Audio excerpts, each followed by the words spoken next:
తెలుగు ఇండస్ట్రీలో వరుసగా 2 హిట్స్ సాధించిన యంగ్ టైగర్ ఎన్టీఆర్, దర్శకుడిగా వరుస 2 హిట్లు సాధించిన కొరటాల శివ మరో హ్యాట్రిక్ కొట్టాలన్న తాపత్రయంతో తీసిన చిత్రం జనతా గ్యారేజ్. అనుకున్నట్లుగానే ఈ చిత్రం పాజిటివ్ టాక్ తో ముందుకు దూసుకువెళ్తుంది. అయితే ప్రీమియర్ షో చూసిన కొంతమంది ఈ చిత్రం యావరేజ్ అని చెప్పినప్పటికీ థియేటర్లో టాక్ మరోలా వచ్చింది. దీంతో ఈ సినిమాపై పెట్టుకున్న ఆశలు వమ్ము కాలేదని చిత్ర యూనిట్ భావిస్తుంది. మరోవైపు ప్రపంచవ్యాప్తంగా ఈ చిత్రానికి భారీ ఓపెనింగ్స్ లభిస్తున్నాయి. ఎన్టీఆర్తో పాటు మలయాళ సూపర్ స్టార్ మోహన్ లాల్ కీలక పాత్ర పోషించడంతో పాటు సూపర్ హిట్ చిత్రాల దర్శకుడు కొరటాల శివ దర్శకత్వంలో జనతా గ్యారేజ్ తెరకెక్కడంతో భారీ ఓపెనింగ్స్ వచ్చాయి.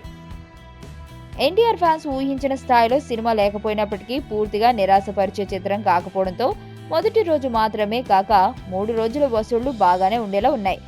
ఇక ఓవర్సీస్ లో దుమ్ము రేపుతుంది.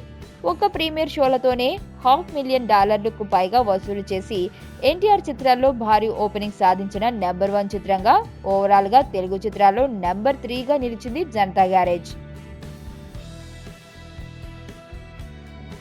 సినిమాకు మిక్స్డ్ రిజల్ట్ వస్తున్నప్పటికీ లాంగ్ వీకెండ్ ఉండడం వల్ల భారీ వసూళ్లు సాధించడం ఖాయమైపోయింది. యుఎస్ లో 156 స్క్రీన్లలో జనతా గ్యారేజ్ షోస్ పడగా 5,60,509 కలెక్షన్ని రాబట్టింది జనతా గ్యారేజ్. ఎన్టీఆర్, మోహన్ లాల్ నటన, దేవిశ్రీ ప్రసాద్ సంగీతం, సమంత, నిత్య మేనన్ అందాలు మొత్తానికి జనతా గ్యారేజ్ హిట్ గా నిలిచింది. నేను ఆనంద్. ఈ భూమన్నా, ఈ భూమి మీద ఏ సృష్టి అన్నా నాకు చాలా ఇష్టం.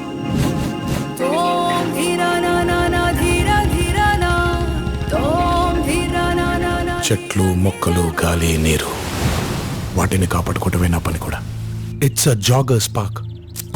213 చెట్లు ముంబైకి చాలా ఆక్సిజన్ సప్లై చేస్తుంది.